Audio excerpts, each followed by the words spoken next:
Aloha and welcome everyone to another episode of Decked Up, a Steam Deck and Gaming Tech podcast. I'm your host, Mekel Casanova, coming at you with another podcast episode. And I know this is pretty much an abrupt episode. This is a midweek episode, and I did say before that I was going to do, one at the beginning of the week and one at the end of the week, being Friday or Saturday. But this is a topic that has popped in my head, and I decided that I wanted to talk about this a little bit more and, just go ahead and do a full in-depth episode. And maybe there are going to be things in this you're going to agree with me on, things you're probably not going to agree with me on. It is neither here nor there. It just is what it is. I also want to bring up, if you guys hear like a kids TV show, you hear my daughter or you see her, if you're watching the YouTube version of it, running around, hey, I'm a stay-at-home full-time dad on top of being a stay-at-home full-time content creator. So it is what it is. Now, I don't have one of these fancy studios to do all this content in. I'm just your everyday guy just trying to make, do with what I have. So it is what it is. But one of the things I wanted to talk about there are a couple topics, just to give you guys a bit of an agenda of what I wanted to talk about in this episode of the podcast is I want to talk about off the top, I want to talk about PC ports. And this is going to be incorporating a lot of, The Last of Us Part 1, that PC port, and how abysmal that has been. I also want to talk about Returnal and how bad that was initially, specifically on deck, but also, some PC port issues as well. And I also want to talk about, that's the first topic, just the general lack of optimization of PC ports. And second topic I want to talk about is this the Steam Deck verification system and how these games that are verified on deck and how poorly optimized and how poorly they run on deck. And how the system is ultimately, in my opinion, I think it's a complete joke. And then lastly, I want to talk about the kind of the feedback, the negative backlash, and some of the racism that I've gotten towards talking about the upcoming ASUS ROG Ally and how just the negativity towards that, specifically that I got personally, that I thought is absolutely ridiculous, and why the Steam Deck is starting to, or if it, I kind of want to say that it already has, is fallen into the category of where the Nintendo Switch currently has been for the last 6 years. And it's this cult of personality where people think, oh, this is the best thing ever. And if you don't agree, or if you look at alternatives, it becomes a problem. And this is something, it's fanboyism. And I want to talk about and address it because it doesn't help anyone. It doesn't help the companies. Also, the companies don't give a damn about fanboyism. They just want money. And it doesn't help the conversation between tech enthusiasts and gamers, both individually and collectively. It's a bit of a problem. So those are the topics I want to talk about. And we're going to go ahead and just dive into the issues with the PC ports that have been coming out for the last, let's say, we can even go so far as to say the last decade to 15 years. But more importantly, I want to kick it off with The Last of Us, the PC port, Last of Us Part 1. Now, that game, for me, when I played it on my desktop, I played on my gaming laptop, and I had absolutely no issues running it. My gaming laptop has a RTX 3060. This is the ASUS ROG, the M16 model from 2021, I believe. This is the 2021 version. Of course, they've made better iterations since then, but that's the one I have. My desktop has an RTX 3070 Ti, and I've had that desktop for roughly about 2 years now, and runs perfectly fine. I've had absolutely no issues. I'm one of the few that haven't run into issues of The Last of Us Part 1 running on PC. The Steam Deck. Now, I said this previously in one of my other videos, and I got a little bit of a backlash for it because I personally didn't run into issues of the game running at 30 and slightly dipping down on deck below like 30, like going to like 27, 25 occasionally. That was my experience with the game. Now, I know because like other people had many issues, and I can't, when I do my reviews or I do my impressions or I talk about my experiences with games, I'm speaking purely from my experience. I'm not someone who's going to sit here and, you know, before I put out a review, I need to go see what everyone else's experience with this device or product has, or game has been. So I say all that just so you guys have an understanding. I purely talk about my experience. So when I tried this on my wife's Steam Deck, it ran like hot ass.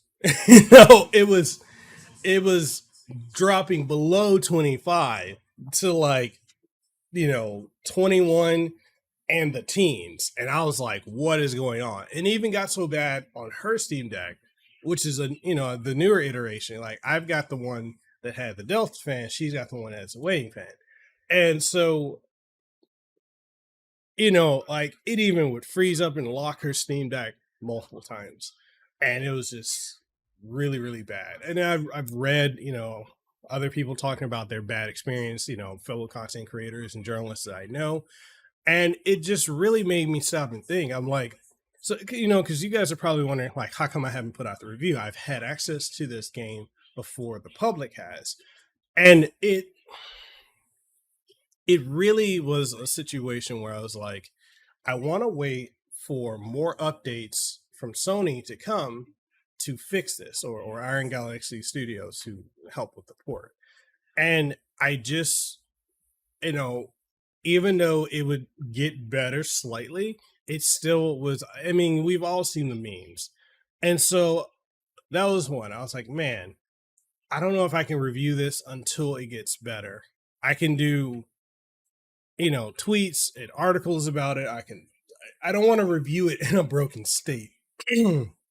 Of course, other people would definitely do that. Negativity sells, and you know, people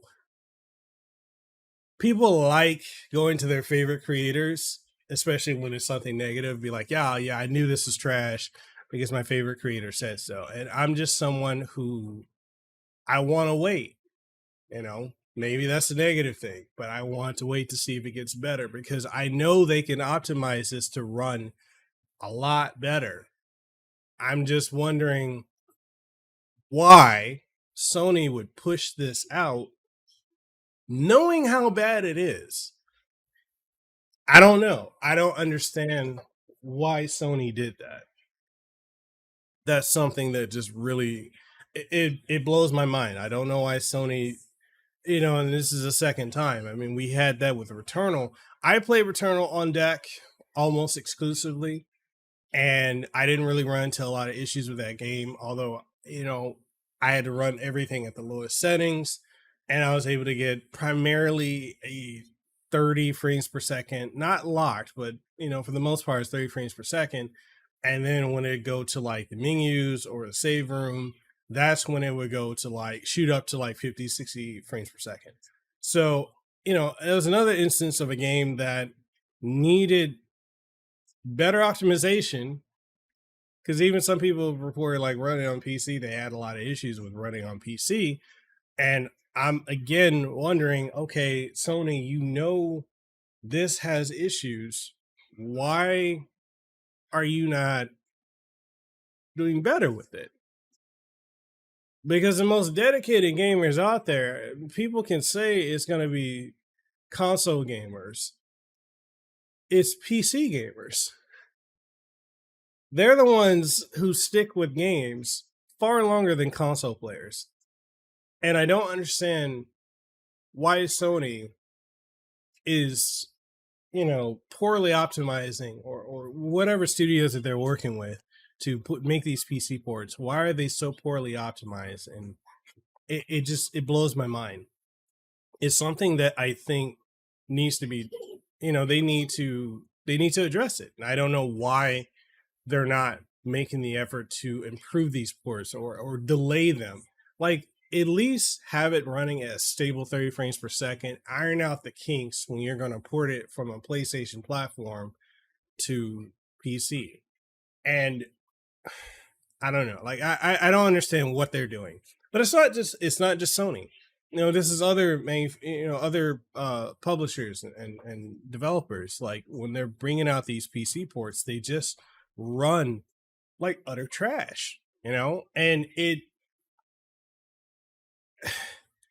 it's almost like they push it out and they expect the fans, the gamers, the PC gamers to fix through modding and looking at the source code and fixing the source code to improve it for them, to do their job for them.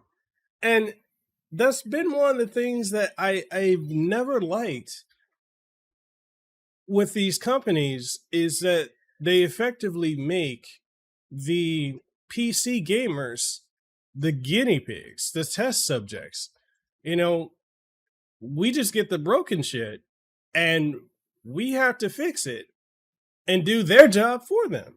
Like, that to me has always been something that I've found to be weird. Why? Well, I don't know. And I know people will say that the best comparison is that when they're making these games, they make them for console first, and then they try to back code it to work on PC.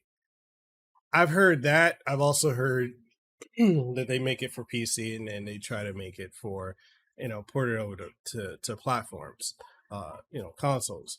I don't know which it is. I've never got a clear answer from my friends that are developers in the industry, fans who speculate.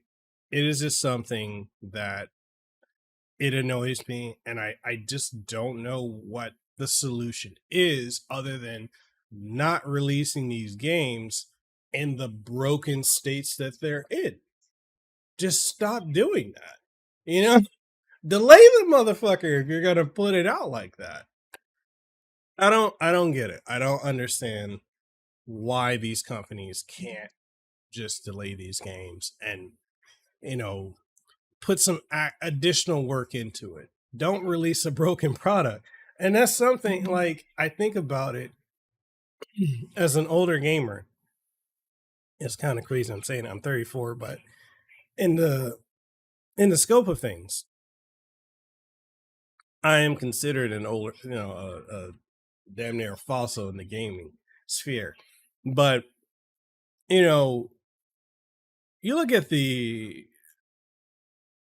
the era of the 16-bit up to like the 360, not 360, the PS2, Xbox, and GameCube era.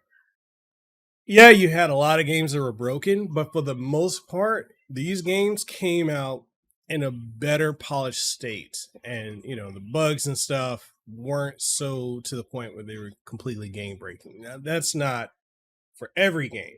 But when you got a major game from a major publisher, it ran for the most part great, with occasional hiccups that they, because they were extensive. And, you could say maybe crunch, which, that's a taboo thing right now in the gaming industry. You could say that crunch played into why they, had better games coming out, like in the sense of better performance and everything like that back then, as opposed to now, as opposed to the 360 and PS3 era up to now, where we're just getting basically broken games that they will push out and then they fix it over the course of time. And it's the fact that they wait so long to fix these games. People don't go back to it. I was talking to my friend Fid McAwesome, and he's been a big proponent of the follow-up review, reviewing the game 3 months later, 6 months later, the after the hype. And it's brilliant. it's something that I'm gonna start incorporating, going back and re-reviewing games months later after they've released. But like the general public, it's interesting how they look at things when it comes out. If it's broken, if it's a broken mess, they're not going to go back. Even if the company does everything to like fix it and bring it out later on, these companies, like the general public, is not going to come back to want to play it because it's already seated in their mind. This is broken. This is a mess. I'm not going to touch it again. That's just how it is. And it's unfortunate because there's a lot of games that, yeah, they were broken at launch and got fixed and run buttery now, better than ever before, but people won't touch it. And it's just, it's unfortunate. It's, you literally, it really shows that first impressions are everything. And if you don't get it right the first time, no one's going to care about how you do it later on.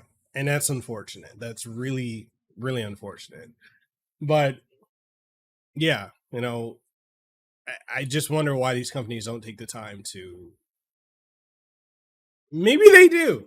Maybe they do, or maybe they don't. They're so terrified of Jason Schreier or Kotaku or any of these outlets doing these articles or hit pieces on them about crunch that games are in the state that they're in. I don't know. I really don't know. I just know that these companies need to do better. And the way they're doing it now, it just simply is not working. And that leads into the next topic of the verification process for the Steam Deck and how much of a joke that is. Because the verification system, in my opinion, is a complete and utter joke on Steam. You have a lot of games that are quote unquote verified on deck and they run like hot ass, but it's verified. And then you got games that don't have any type of verification, and or they'll say that it's not playable on deck and they run absolutely fine on the Steam Deck. And it's just, it blows my mind. I'm trying to pull up some games that I can use as an example. Okay. So like, what's the game? Like Batman Arkham Asylum is one that's quote unquote not, it has no verification. It actually has it's not verified at all, not supported on deck. I play this game on the Steam Deck all the time. It runs absolutely fine. Now you do run into the issue of where you kind of need to use either the trackpad or, get like a Bluetooth or a USB mouse to be able to fix, the resolution, aspect ratio and all that. But once you get that set up and done, it runs fine. It's just kind of a one-time set, forget it, and then you can get into playing the game. And it runs amazing on the Steam Deck. Another game I can bring up that has that is let's see, what else we got here. Trying to think. A game that is quote unquote not verified for deck, Harvestella. It's not fully verified, so a lot of people assume that you can't play that. Amazing game, by the way, if you like farm simulator with action RPG. That game runs perfectly fine on deck. I've run into no issues. I can run at 60 frames per second, have no issues at all. Another game that's not verified for deck, KOF 13. That game, not verified, runs fine on deck. Absolutely no issues. I'm trying to see if I can come up with a couple more examples before I close this out. All right, Legend of Heroes: Trails in the Sky. No issues whatsoever. Trails in the Sky, Trails in the Sky, second chapter, Trails in the Sky the third, all run perfectly fine on deck. Not verified. No issues whatsoever. Completely have button mapping, everything. Was a Paranormal Site? Same thing. Not verified on deck. Runs fine. It's one of those things where I just look at this and it's just, I don't understand it. Even the Ys games, the original Ys, like Ys 1 and 2, as well as Ys Origin, all run on deck. They're not verified. But you'll have games that are verified that run like trash. So I'm just curious as to what what is Valve's verification? And I know that when you play a game on deck, it asks you, is it verified? Does it run? Would you say this runs on the Steam Deck? And I think maybe that is what they're using to be the catalyst or the litmus test for the game's running, being verified on deck. They're like, oh, X amount of users said this, but then also look at certain games come out and it's like, oh yeah, this is verified on deck. So maybe there's more to it. I don't know, but I just know that a lot of people. It's another game. One of the games I love. Xanadu Next, amazing game. That and Vigil are awesome games. Neither are verified on deck. Run perfectly fine. So it's a situation where I think because people like those who aren't in the know when it comes to PC gaming, they will look at it, especially people casual to pick up the Steam Deck. They'll pick it up and they'll look at, oh, this game is verified on deck. I'll buy it. Oh, this isn't verified. I won't get it for PC because it's not going to run. And I've seen bigger, there's a time before the Steam Deck blew up to what it is, right? Before it was the topic where a lot of people use it to platform their channels, before the bigger creators hopped on and started covering it. Because if you really look at it, it was myself, there's Fan the Deck, Steam Deck HQ,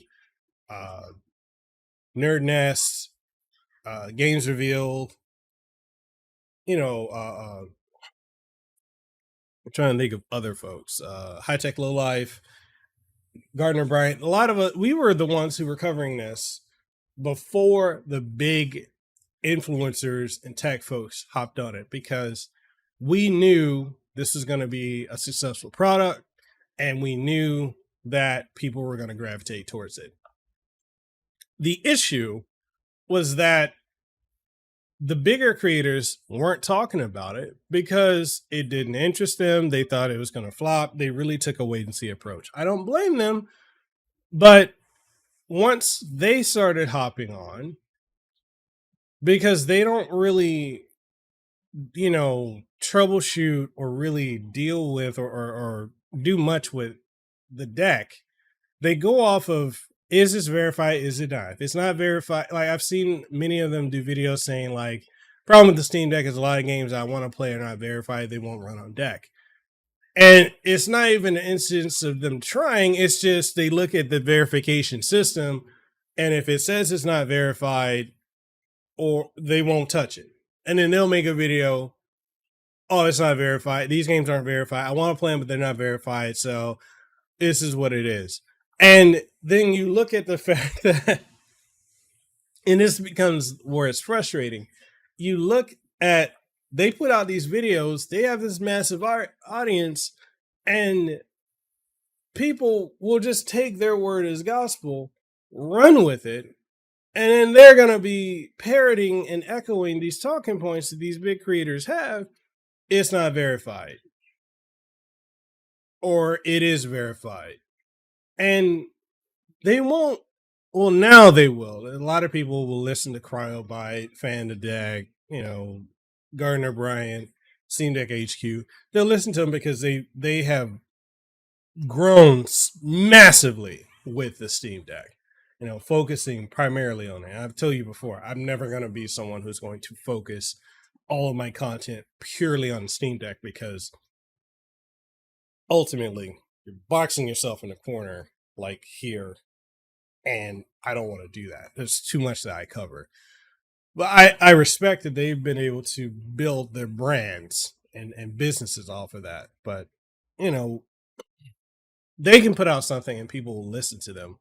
But then there's still an uphill battle where you put, say, one of them, they say something, and you look at Steam Deck HQ, which has, the best on deck series as well as settings for you to, this is what you can use if you want a more optimized experience of playing these games. They can put out articles or videos about this. And then say someone like the completionist Gerard or Wolfden or what's the other guy?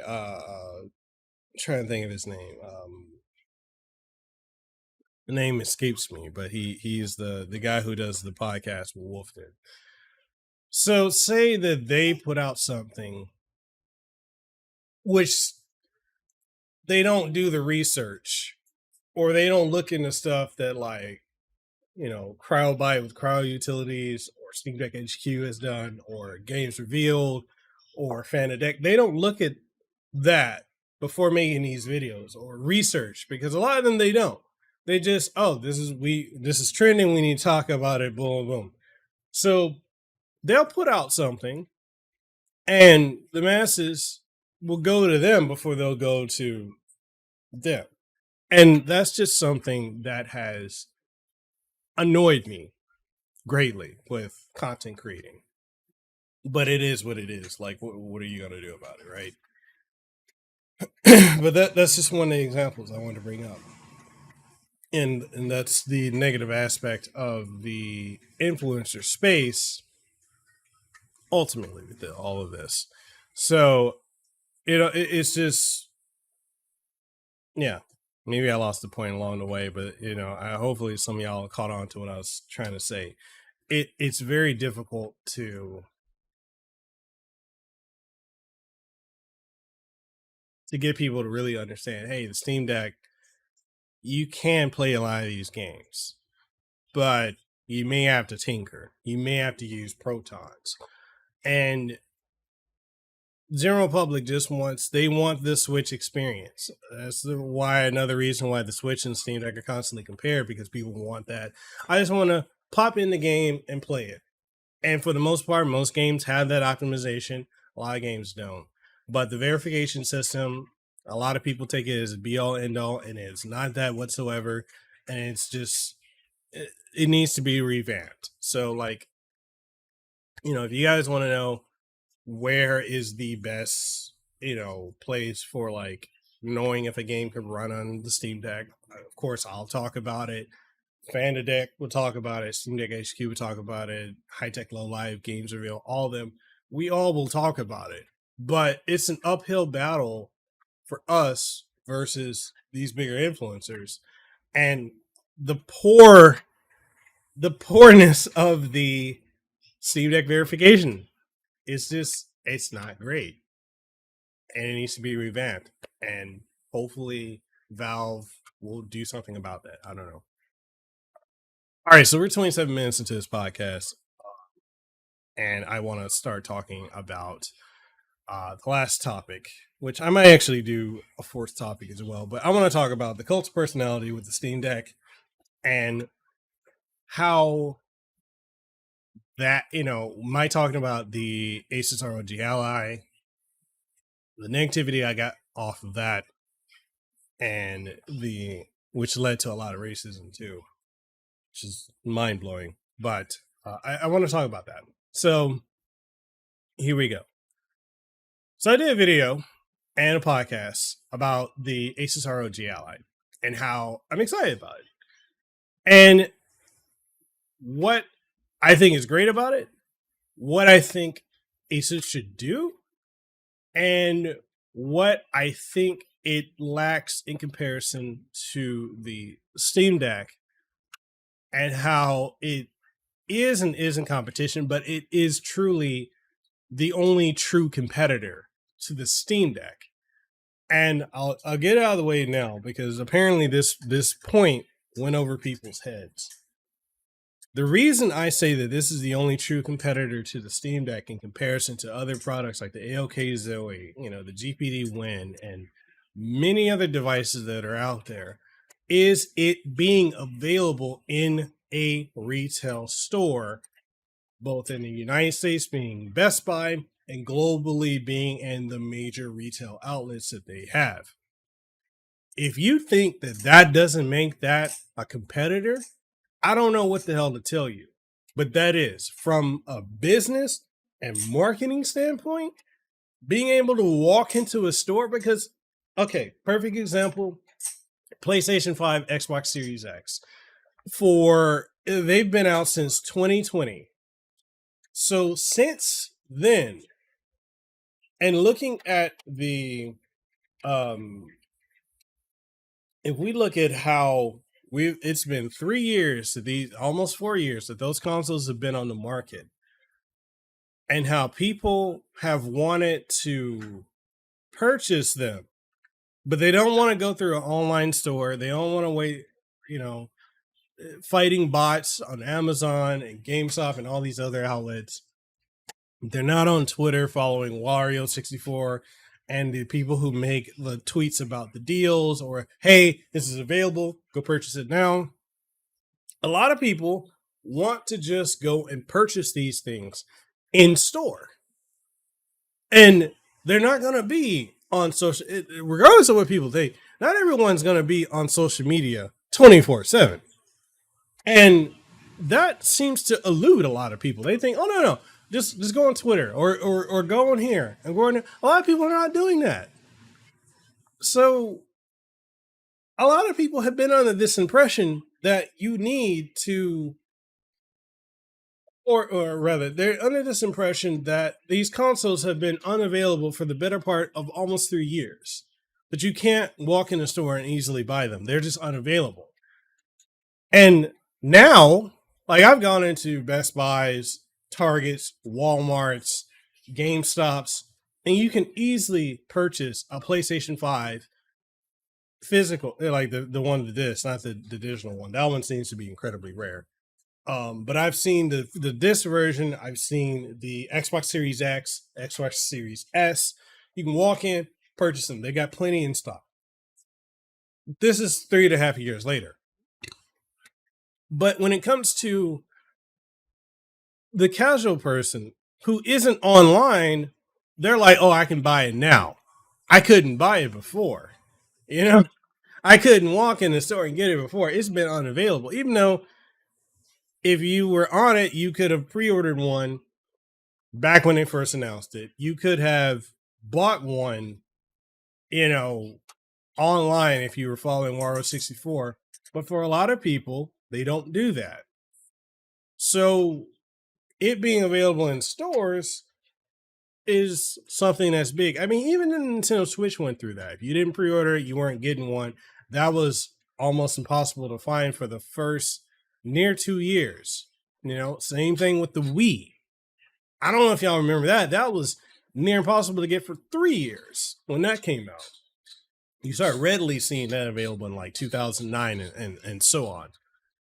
But it's a thing where people think that this ASUS ROG is not a competitor to the Steam Deck because it doesn't have the touchpads, it doesn't have this, and it being in storage doesn't matter. It does matter. That does matter. Being able to walk in the store and buy this matters. That makes it a competitor. I'm not talking about the tech specs and all that. I'm impressed by it. 1080p screen, awesome. I love that. Switch has a 1080p, 720p screen. Sorry, bad comparison. But like, it has a 1080p screen. It can do 120 hertz. That's cool. I want that in the next Steam Deck. I don't want a 1440p or a 4K screen on the next Steam Deck. I want a 1080p screen. I want to be able to do 60 and above frames per second. So it can do that. It can be connected to an external GPU. That's awesome. It runs Windows 11.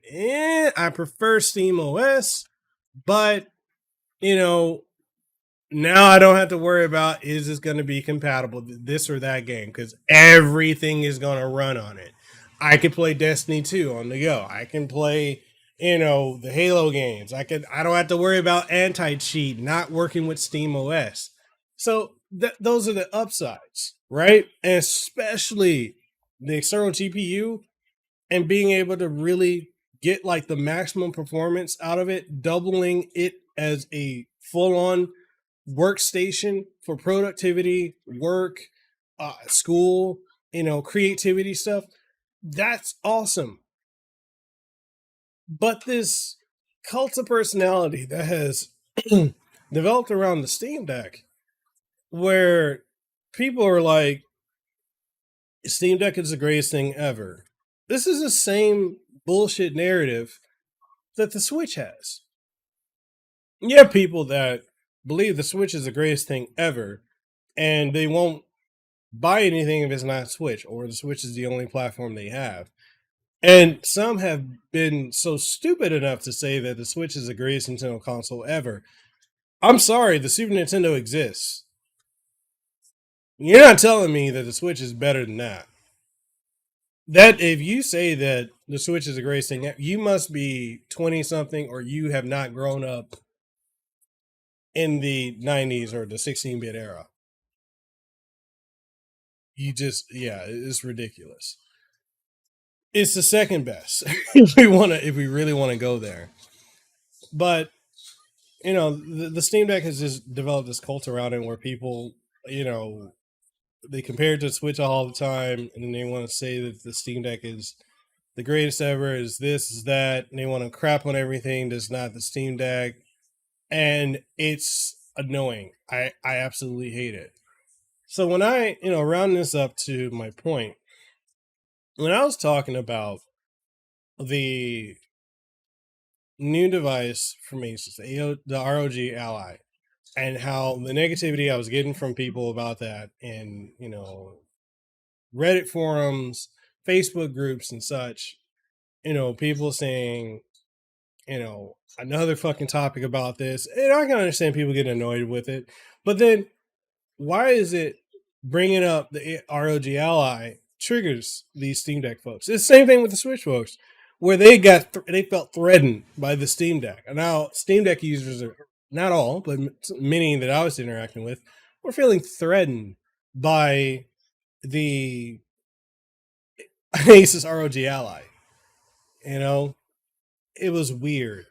And then for me to get racial stuff, calling me just another stupid N that's just trying to get, the N word, just trying to get clout off of doing a video on this product and just attacking me was ridiculous.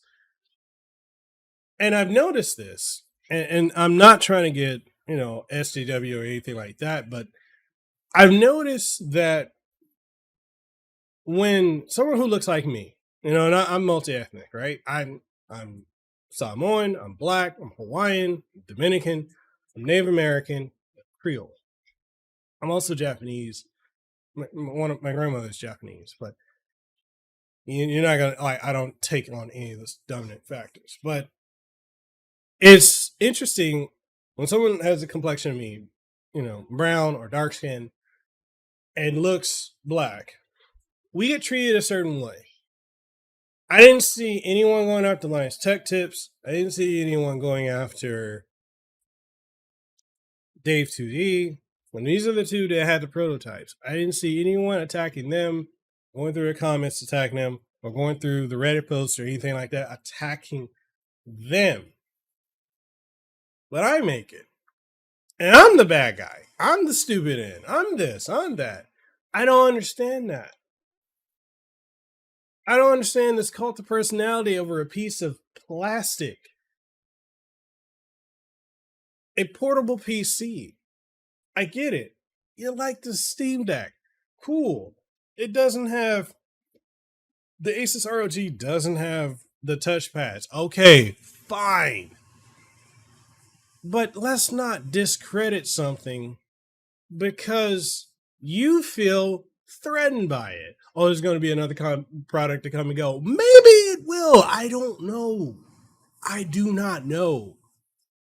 I don't know if Asus is going to support it for a long term. I don't know. I don't know what the price is. Other thing, people writing it off. Oh, it's going to be $1,000. Like, they're just saying with absolute certainty. Do you know? I don't know. I don't like to assume things I don't know. They said they're going to price it competitively. I stated it, and that was the other thing. I had people coming to my video, people, in the Reddit threads, the Facebook group threads, basically saying oh, you don't bring up this point. You don't. I brought up these points in the video. If they want to be competitive, they need to price this thing either at $4.99, $5.99, or at the most $8.50 or $8.99. It doesn't need to be above 1,000 because at that point you're no different than AOK Zoe or any of these other products that are out here that are on Kickstarter or whatever that will absolutely have no market growth in this field. Ioneo and all of them. I brought up those points. I brought up the point that it will not be $3.99 because they know. I mean, if you watch Dave 2D's video, he talked to them. They already told him that they're not making money off the software the way Valve is with the Steam Deck. That it's gonna be hardware, so they have to price it above the Steam Deck, the baseline one. I brought that up, but people, just this knee-jerk reaction, this defensiveness, this cult of personality around the I absolutely hate it. I hate fanboyism. And I hate that that's become the thing with the Steam Deck. Is Steam Deck, or if it's not Steam Deck, it's trash. It's the same thing with Switch idiots. If it's not the Switch, it's trash. The same thing with the people that are like, oh, Xbox got no games. PlayStation is the best thing ever. I hate this obsession with these pieces of plastic and this loyalty to companies that don't give two flying fucks about you. I don't get it. I don't get it. And to attack me with racial slurs and epithets about trying to clout chase when I'm just doing a podcast, I'm just covering this because this is within the niche section, area, whatever universe that I'm in. And because I look a certain way, I'm clout chasing. I hate that.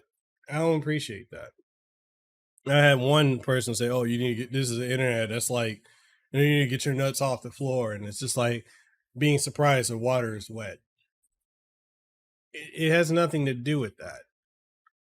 It's ridiculous. And I deal with a lot of negative comments on content I put out, videos, even podcasts. I deal with that. That if I was white or even Asian, I wouldn't get. And it's interesting, I am Asian, but if I looked it, I wouldn't get. So it's interesting. It's very interesting. And I don't normally like addressing it, but I just felt like I needed to talk about it. I'm very tired of it. It's a lot of things I've had to deal with on this creator journey that I just don't enjoy. And I don't enjoy dealing with people that act that way because it's completely unnecessary. But yeah, this cult of personality around the Steam Deck is ridiculous. Saying that this device is not a competitor because it doesn't have this or because you don't like ASUS is ridiculous. It being available in stores makes that competition. That makes that readily available for the public to be able to walk in the store and buy it. That is a factor. Is it going to outsell the Steam Deck? Probably not. Is it going to have the support that the Steam Deck has? Probably not. More than likely not. But I'm not going to discount a device that has things in it that the next Steam Deck could benefit from. I'm just saying. But anyways, that's about all I have. And I apologize if this last part was a little ranty. But I just wanted to talk about that. It's just one of the things that I'm becoming very frustrated with in this creator sphere. It is something that some days it just makes me wake up and I'm like, I don't know if I want to keep doing this because I don't have to deal with it. I'm really at a point where I don't like dealing with people whatsoever. I don't like responding to comments. I don't like interacting with people, and then I have to deal with stuff like that, and it's just like, yeah, this is another reason why I don't like dealing with it. It is what it is. And God help you if you look like me, and he's like, hey, I got Patreon, I got channel memberships. How dare you? You're selling out. How dare you ask for people to support your work? But you'll support someone else who doesn't look like you. Anyways, that's a whole nother topic. Alrighty. Got that out of my system. PC ports of games need to be better. PlayStation needs to do better. All publishers need to do better. And